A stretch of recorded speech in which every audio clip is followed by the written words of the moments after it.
all well and you're having a grand, beautiful morning on this beautiful Monday, or you're getting ready and you got to go grind and all that other stuff. But anyways, I want to talk to you guys a little bit about today, what this week is for me. So it's pretty crazy. So 4 years ago, during this exact week, I was marked palliative and then placed in hospice. That's pretty freaking crazy. And it's been so surreal because I've gone to some of the places that I was exactly at during those times. And I went there without even realizing it, making new memories that were beautiful.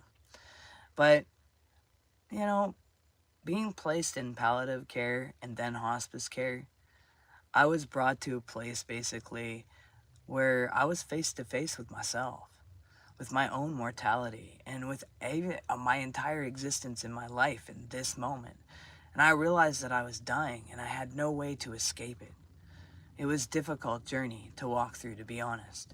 And people don't come back from these things. So they don't ever have to come back from hospice to experience this experience. They're free from it, you know? And it's a lot to come back with, you know? I had to realize that I had to let go of everything. I had to lose control of everything.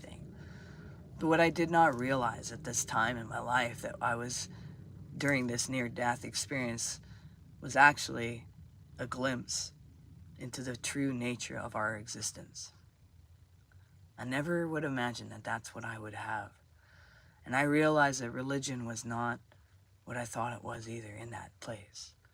And the people who wore the Christian title were not what they claimed to be either. You see, I experienced an abandonment and rejection when those with the financial means to actually help and save my life would say the words, "I love you," while just seeing you and watching you in hospice die. And they would not do anything that would even create a help. And I was left to face death. Just myself and those that were allowed, because it was COVID and basically not many people were even allowed there at all. Just the ones that were taking care of me. You know, it was a very intense and surreal thing to ever have to face. You know, and I experienced those feelings that I experienced in that kind of situation felt like, I don't know, like 1,000 times worse than anything I ever experienced in my life. Let me tell you that. And there was even a point in my life while I was going through the experience where death almost seemed welcoming. I mean, from my life was full of trauma and rejection and all this craziness, but that's not what I chose. I chose to go through it. And it's a place where I got to come to this place where I realized that we were in assimilation and religion was only a means of control to the masses. So everything I believed my entire life was not the truth.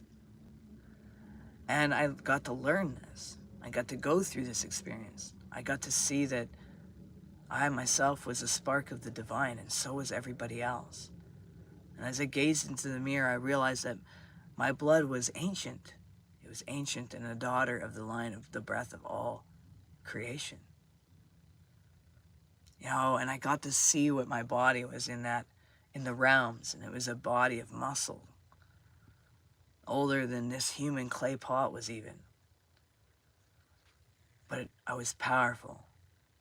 The experience I had, it was a reminder that I am not from this earth, that I am part of something much greater, just as you are part of something much greater.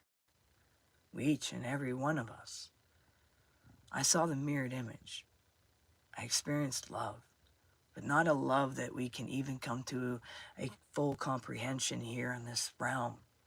As a matter of fact, it's the love that you all chase after, but yet it's right in front of your face. To realize that God wasn't even what I thought God was. To realize I wasn't what I thought I was. And even through learning all these things, I chose on my own doing to return to this life. Even knowing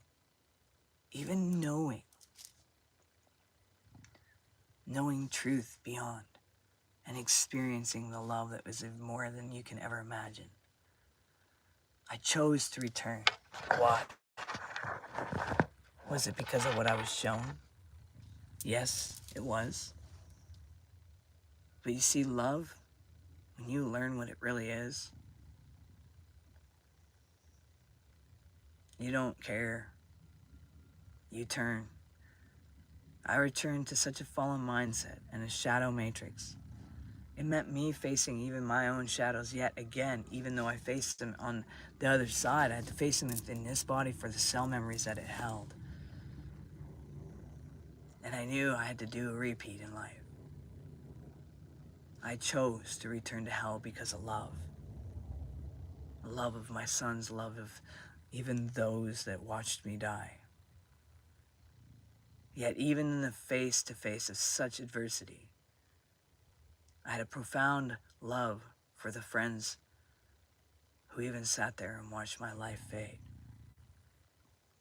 The ones who spoke of love, I recognized they didn't even know what love was. You know, we have this concept and we think we have an idea of what it is, but what love truly is, humans don't comprehend it. But I've learned what that love is. So I understand that this time is just a speck of dust in a moment of all time. It's nothing. You know, I learned what true love and unconditional really was. And that is the key to finding purpose within our own existence and finding the inner peace and joy. But the biggest thing of why was to teach the truth.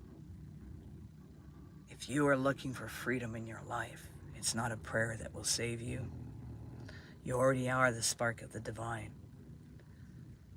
But just go gaze in the mirror and stop running from those shadows. That's where the freedom reigns. Peace. Make sure you do one thing toward your dreams every single day. It brings you one step closer. Make sure you recognize you're valuable and you matter, and you're all unique puzzle pieces to the ultimate puzzle of the cosmos. Peace out and much